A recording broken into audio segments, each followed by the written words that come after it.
A paz do Senhor Jesus seja com todos, meus irmãos. Estando agora dando início ao estudo da mediunidade que nós fazemos sempre às quartas-feiras. E no início, nós estamos com mais de 100 vídeos. Temos um canal no YouTube chamado Walter de Carvalho Visão Espírita, que é tudo sobre a ciência espírita aplicada ao nosso dia a dia, inclusive dentro do aspecto do estudo dos 4 evangelhos, que eu paralisei para terminar os estudos de mediunidade. Aqueles que desejarem podem procurar Walter de Carvalho Visão Espírita no YouTube, é um canal específico sobre estudos da mediunidade e dos evangelhos à luz da ciência espírita e da mecânica quântica. Hoje, em particular, nós vamos trabalhar as doenças mentais. E é uma coisa muito séria, eu gostaria que vocês prestassem bem atenção. Porque os dados estatísticos recentes informam que cerca de 25% da população mundial ela sofre de algum problema relacionado ao sistema nervoso. Por exemplo, nos Estados Unidos da América, dizem as estatísticas liberadas e do nosso conhecimento, que 25% das verbas que são liberadas pelo Congresso americano destina-se a neurociências, ramo da medicina que engloba a psiquiatria, a neurologia e a psicologia. De cada 2 leitos hospitalares, 1 é ocupado pela psiquiatria. Isso é um dado muito sério. Essas informações que eu estou passando agora dão-nos uma pálida ideia da importância das enfermidades mentais na sociedade contemporânea. Milhares e milhares de pessoas têm vivenciado problemas diversos vinculados à função psíquica. Os psicólogos que estão me ouvindo sabem disso. No entanto, apesar de todo o interesse que estas enfermidades têm despertado, não se vislumbra ainda o instante que as ciências oficiais deverão estudá-las com a sonda reencarnatória. Só mais recentemente, 2 universidades em São Paulo, uma no Rio, mas na Europa tem bastante, nos Estados Unidos também, o estudo dos aspectos psicológicos com os aspectos espirituais. E eu digo, somente o conhecimento do que já vivemos, a ideia precisa de vidas sucessivas, levará o homem às causas fundamentais de suas doenças mentais. No início de nossos estudos, nós trabalhamos sobre eletricidade, sobre magnetismo, biologia, todo o corpo humano e como o nosso sistema nervoso, por imantação, se entra em comunicação com a espiritualidade. Mas Gabriel Delany, que foi um cientista que pesquisou no passado, ele diz que somente a psicologia integral, na expressão dele, aquela que vê o homem com seus 3 elementos, corpo, espírito e corpo espiritual de Saulo de Tarso ou perispírito, poderá definitivamente se equacionar os problemas sérios das perturbações psíquicas. E na visão espírita, como nós podemos entender? Sob essa visão espírita, nós podemos sistematizar as doenças mentais em 3 grupos. As doenças orgânicas, auto-obsessões e obsessões. Vamos tecer considerações sobre as doenças orgânicas, que muita gente confunde e vai à casa espírita quando o problema é orgânico. Olha que coisa interessante. São as doenças mentais, as orgânicas, onde se observa um fundamento orgânico. São as enfermidades em que há uma evidente lesão física que justifica a alteração do psiquismo do indivíduo. muitas condições patológicas podem acompanhar-se de alterações psíquicas, como aneurismas cerebrais, por exemplo, tumores, arteriosclerose dos vasos cerebrais, a sífilis cerebral que existe, a oligofrenia. Vejam que eu estou tratando da ciência espírita, mas eu estou falando sobre o corpo humano agora. Nosso grupo de enfermidade psíquica, nesse grupo de enfermidade psíquicas, o espírito poderá encontrar-se absolutamente lúcido, ciente do problema que o acomete, já que a lesão é eminentemente física, como, por exemplo, a síndrome de Down, por exemplo. O espírito é lúcido, ele inclusive é brilhante, ele está ali aprisionado naquele corpo, com a série de problemas, mas o espírito está lúcido. Ele não tem nenhum problema, é o corpo físico. Aí nós diríamos o seguinte, que nesse aspecto que eu falei, do orgânico, as faculdades intelectuais, meus irmãos, do espírito estão absolutamente perfeitas, como eu falei. O que ocorre é um bloqueio à manifestação dessas faculdades em decorrência de um cérebro doente. Olha onde a ciência espírita vai. Allan Kardec, ao codificar, ele estudou esse grupo de doenças na segunda parte do Livro dos Espíritos, que eu aconselho que seja lido, o título é Idiotia ou Loucura. Está estudado lá no livro, na codificação da ciência espírita. Mas e a autoobsessão? Isso é uma coisa interessante. Eu estou citando isso pela primeira vez em nossos estudos sobre a autoobsessão. Kardec citou isso nas obras póstumas. Há uma passagem que ele diz assim: o espírito pode ser obsessor de si próprio. Olha que coisa interessante, vocês nunca me ouviram falar sobre isso aqui. O espírito pode ser obsessor de si próprio. E esta condição, bastante frequente, estará respondendo por parcela significativa dos casos de enfermidades mentais.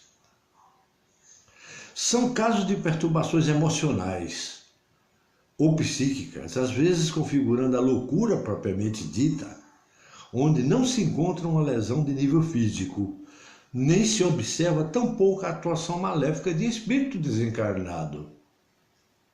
O indivíduo, por si mesmo, apresenta as suas faculdades psíquicas alteradas. Os quadros de autoobsessão estão quase sempre vinculados a faltas sérias cometidas pelo espírito em vivências anteriores aqui na Terra.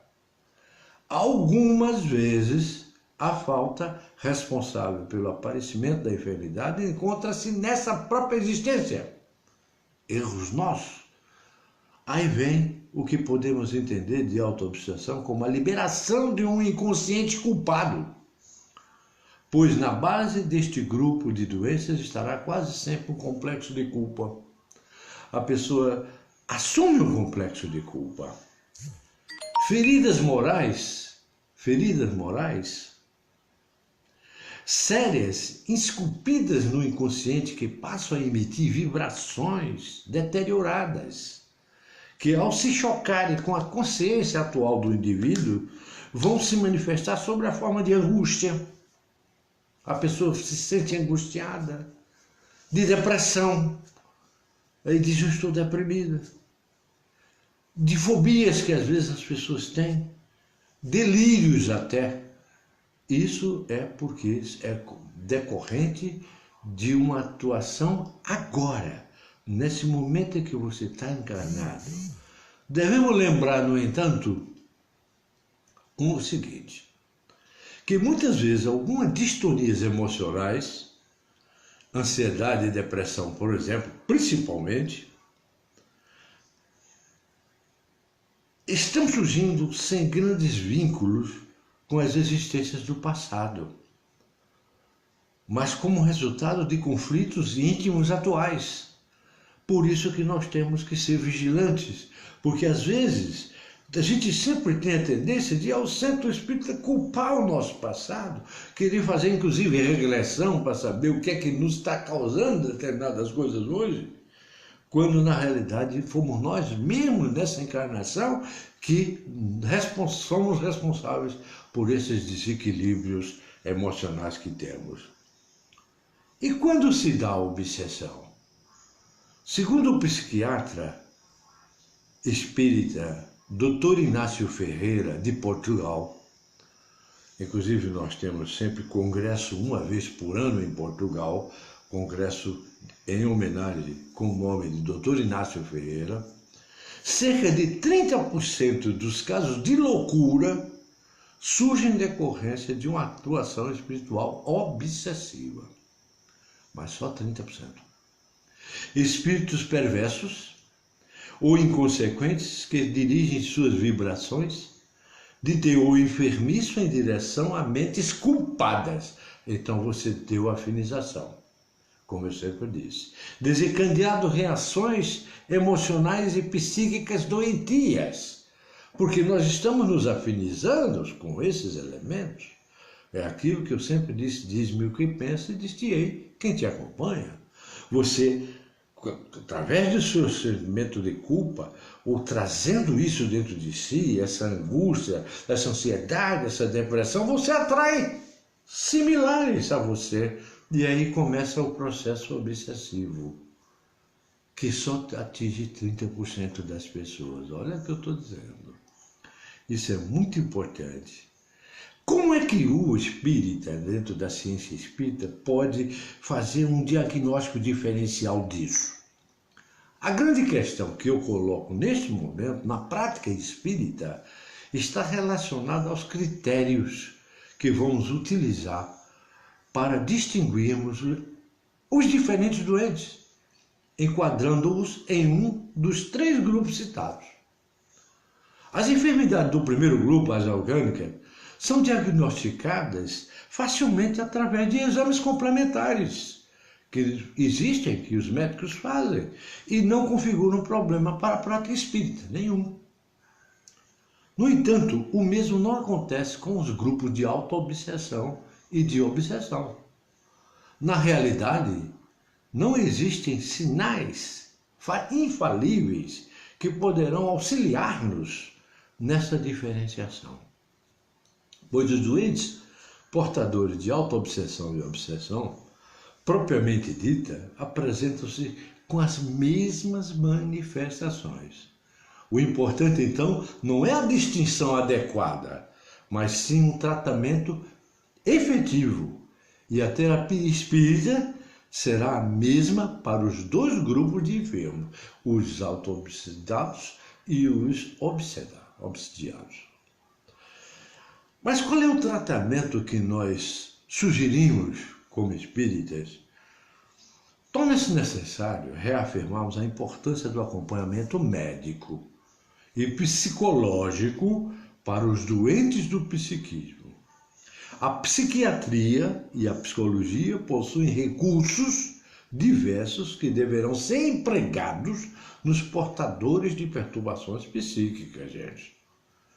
Nós não estamos, a ciência espírita não está querendo utilizar a psiquiatria, a psicologia para trabalhar quando tem profissionais competentes para isso. As drogas, a psicoterapia e algumas vezes a internação tornam-se necessárias em muitos doentes. A contribuição espírita, que eu digo agora, na recuperação desses enfermos, consiste nas seguintes medidas. Olha como o espírita trata isso. Trata a fluidoterapia através do passe e da água magnetizada. A instituição do culto do Evangelho no lar, com o exercício constante da prece e da leitura edificante. A frequência à casa espírita, em reuniões de estudo evangélico doutrinário. Nunca, como eu disse na reunião passada, nunca em reuniões de intercâmbio mediúnico. Ocupação bastante com tempo em atividades gratificantes, meus irmãos, principalmente aquelas de objetivos altruístas. Por exemplo, está se sentindo triste, angustiado? Visite, por exemplo, um hospital de câncer infantil. Ou visite um lar de idosos em que alguns idosos são abandonados pelas suas próprias famílias e vivem lá entristecidos, sozinhos, esperando uma visita, uma alma boa que chegue lá e diz. Por exemplo, eu estou ouvindo aqui Judite Valentim dizer: meu filho é autista. Isso não tem nada a ver com o espiritismo, é orgânico. O autismo é orgânico, tem um espírito lindo, bonito lá, deixa eu ver, pelo seu nome eu posso dizer, um espírito de alto nível está lá aprisionado nesse corpo autista. O espírito está limpo, está bonito, está lá. Ele está inteiro na sua inteireza espiritual. É uma pessoa, às vezes, super, hiper inteligente, mas por um problema do passado qualquer, vem com essa deficiência orgânica e se torna autista. Mas trate-o bem, trate-o com amor, trate-o com carinho, porque ele é um espírito antigo, é um espírito velho, é um espírito que precisa do nosso amor, porque só o amor que nós conseguimos vencer. O exercício para isso, meus irmãos, é um pensamento elevado, buscando nortear da nossa vida de acordo com os princípios filosóficos apresentados no Evangelho de Jesus. Então, tomem cuidado com aonde vocês vão, tomem cuidado nas casas que vocês vão, porque existe muitas, como eu falei na reunião passada, fascinações. Daqui a pouco o médium vai por vaidade, dizer que, entendeu, psicografar alguma coisa que às vezes não corresponde à realidade. Realmente, aqui está me colocando a Judite que ela acredita que seja um espírito de um suicida. Perfeito. É possível. Mas veja bem, eu estou dizendo, é possível. Os autistas são seres de muita luz, diz Thelma Bulhões. Perfeito, Thelma Bulhões. Mas muita luz. E estão ali aprisionados naquele corpo por um período, por uma encarnação, que nós temos um código de barra que termina, acabou, você volta. Veja bem, precisamos amar as pessoas que têm deficiência orgânica e dar a ela todo apoio, todo carinho, toda harmonia que a gente puder dar, respeitá-las e olhar para elas como uma pessoa normal, porque o espírito dela é normal. Ela não tem nada, o problema é orgânico. Agora, as nossas atitudes, os nossos comportamentos, as nossas ansiedades, as nossas angústias, os nossos complexos de culpa faz com que nós atraiamos espíritos com essas frequências e nos tornamos obsidiados por eles. E aí entra a ciência espírita trabalhando pela fluidoterapia, pelo culto do Evangelho, pelas reuniões doutrinárias, pelo espaço, pela imposição das mãos. Porque a partir do momento que nós damos uma fluidoterapia e nós colocamos uma pessoa em transe mediúnico, levamos essa pessoa para um hospital, numa colônia espiritual, para que aquele perispírito, corpo espiritual, seja tratado e volta e faça alterações moleculares no seu corpo físico. Isso é diferente. É uma doença específica, como eu já citei, vou citar o caso daquela senhora que eu fui dar um passe de cura com mais 3 médios e ela perguntou o que é que eu fiz, eu nunca fiz nada. Eu digo, não nesta, mas noutra encarnação a senhora fez. Por esta razão a senhora está com esse problema. E ela já está toda tomada, infelizmente, e eu fiz uma prece, fiz uma oração, e uma vez eu fui acusado, eu já disse aqui uma vez numa das minhas palestras, de provocar uma eutanásia espiritual uma pessoa que há 8 anos estava em cima de uma cama, sem conseguir se mexer nada. Ela teve uma doença séria, mas isso já estava programado. Nada existe por acaso. Tudo Deus determina, até a queda de um fio de nosso cabelo. E estamos hoje pagando nossos débitos do nosso passado, mas também construindo o nosso futuro. Porque muitas coisas erradas nossas hoje decorrem de nossas atitudes de hoje. Daquilo que nós chamamos servo-arbítrio. Nós temos um livre-arbítrio que na realidade nós prestamos contas ao Senhor. E isso é muito grave, muito sério. Na próxima quarta-feira, meus irmãos, eu vou tratar muito das comunicações com os espíritos, com essas entidades, dessas obsessões e dessas auto-obsessões. E vai ser bastante longo, um pouco longo, talvez um pouco mais longo do que essa de hoje. E eu gostaria da presença de vocês, porque realmente vocês me incentivam muito a continuar esse trabalho que eu deixei de fazer presencialmente para fazer virtualmente. Eu atinjo muito mais pessoas no meu canal do YouTube, no meu canal do Facebook, e as pessoas se reconfortam. E digo mais, Deise, nós somos aquilo que semeamos, nós somos fruto de nossas escolhas, de nossas atitudes, e podemos não trazê-las do passado, virmos aqui com uma missão e destruirmos a nossa missão por causa de nossas atitudes. Deise Severiani está me dizendo, verdade, nós semeamos, sim, nós semeamos e nós somos responsáveis pela nossa colheita. E para encerrar, eu fui buscar a Joana de Anjos para me ajudar com vocês e pedi a vocês o seguinte: antes de dormir,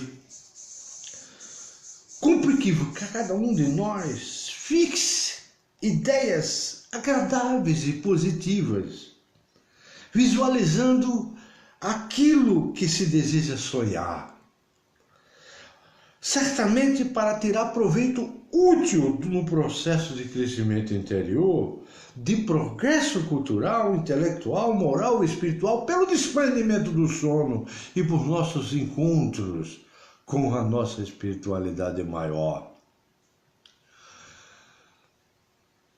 O planejamento da experiência onírica ou do sono sucederá uma forma de autossugestão, de enriquecimento a cada um de nós, como uma breve leitura salutar antes de dormir. A leitura de um salmo, por exemplo. O exame de consciência. O que eu fiz de bom hoje? Quem eu magoei hoje? Deus perdoe qualquer atitude minha negativa hoje. Esses são os cuidados que devemos ter, não é, mamãe Aparecida? Muito bem. Feito esse exame de consciência, nós vamos nos liberar, segundo Joana de Anjos, dos tóxicos dissolventes da ira. Não durma com ira, não durma com amargura, não durma com ressentimento. Acenere-se para que você encontre, mediante a oração, a divina essência criadora e toda a sua legião de anjos que pode nos dar todo o apoio necessário à nossa vida.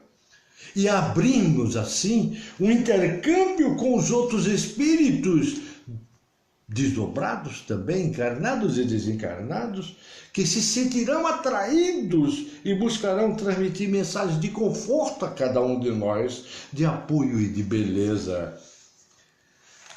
Porque, meus irmãos, Joana diz que ninguém espera milagres de ocasião numa casa espírita no que diz respeito à programação de sua própria vida.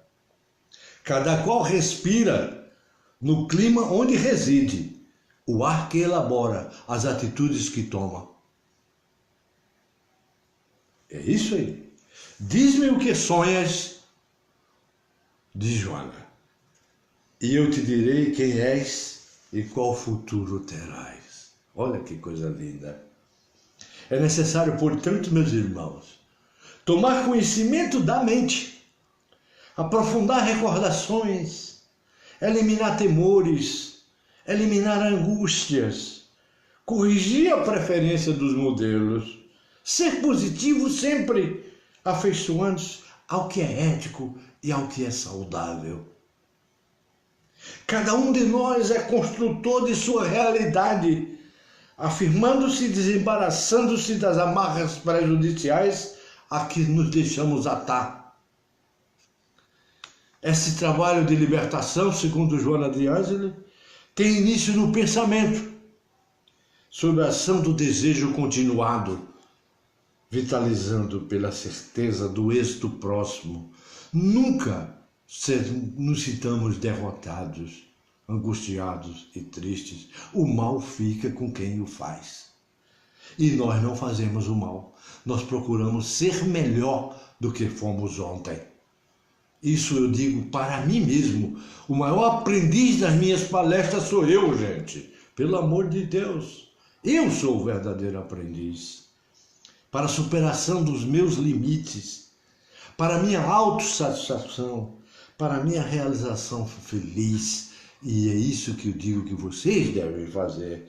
É que o espírito que se encarna na Terra, ele cresce em esforço pessoal pela sua tenacidade e pelo seu valor moral. E sendo assim, em nome de Jesus, eu abençoo a todos e até quarta-feira, onde nós vamos tratar só sobre comunicações com os espíritos desencarnados e encarnados. Vamos voltar a esse tema com muita profundidade. Que Deus os abençoe, em nome de Jesus, e muito obrigado pela atenção que vocês me deram hoje. Eu me sinto realizado por tê-los aqui comigo. É como se eu estivesse aí com vocês. Lembre-se do que Jesus disse: quando 2 ou mais pessoas se reunirem em meu nome, lá eu estarei. E virtualmente ele está, porque ele é como uma luz que irradia, como um sol que irradia e está em todos os lugares. Então ele está junto com cada um dos que estão aqui me ouvir. Uma boa noite e que Deus vos abençoe.